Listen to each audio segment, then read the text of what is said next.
चौधरी परवेज इलाही ने वजीर आला पंजाब के ओहदे का हलफ उठा लिया। सुप्रीम कोर्ट के हुक्म पर सदर आरिफ अलवी ने हलफ लिया। हलफ बर्दारी की तकरीब में काफ लीग और तहरीक इंसाफ के रहनुमाओं की शिरकत। वजीर आला परवेज इलाही की सदर आरिफ अलवी से मुलाकात। चौधरी परवेज इलाही आज इमरान खान से भी बनी गाला में मुलाकात करेंगे। मुलाकात में पंजाब काबीना और दीगर अमूर पर मुशावरत होगी। सदर मुमलिकत ने चौधरी परवेज इलाही को वजारत आला का मनसब संभालने पर मुबारकबाद दी।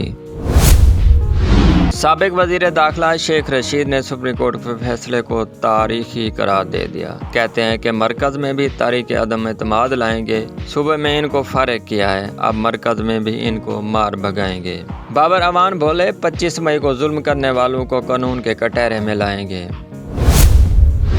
पंजाब में हुकूमत साजी के लिए सलाह मशवरे शुरू। स्पीकर पंजाब असम्बली के लिए मुख्तलिफ नामों पर गौर। स्पीकर पंजाब असम्बली के लिए महमूद रशीद, मियां असलम इकबाल, जैन कुरैशी और उस्मान बुज़दार के नामों पर गौर। डिप्टी स्पीकर दोस्त मजारी के खिलाफ तरीके अदम एतमाद लाने का फैसला।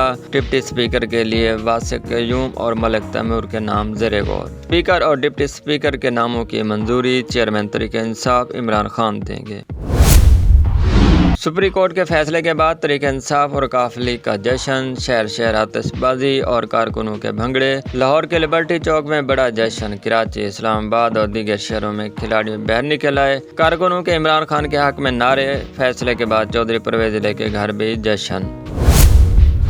हमदा शहबाज शरीफ वजीर आला नहीं रहे। सुप्रीम कोर्ट ने चौधरी परवेज इलाही को वजीर आला करार दे दिया। चौधरी परवेज इलाही की दरख्वास्त मंजूर। डिप्टी स्पीकर दोस्त मजारी की रूलिंग का अदम करार। अदालत ने 11 सफ़ात पर मुश्तमिल फैसले में करार दिया। डिप्टी स्पीकर की रूलिंग का कोई कानूनी जवाज नहीं। पंजाब काबीना भी का अदम करार दी जाती है।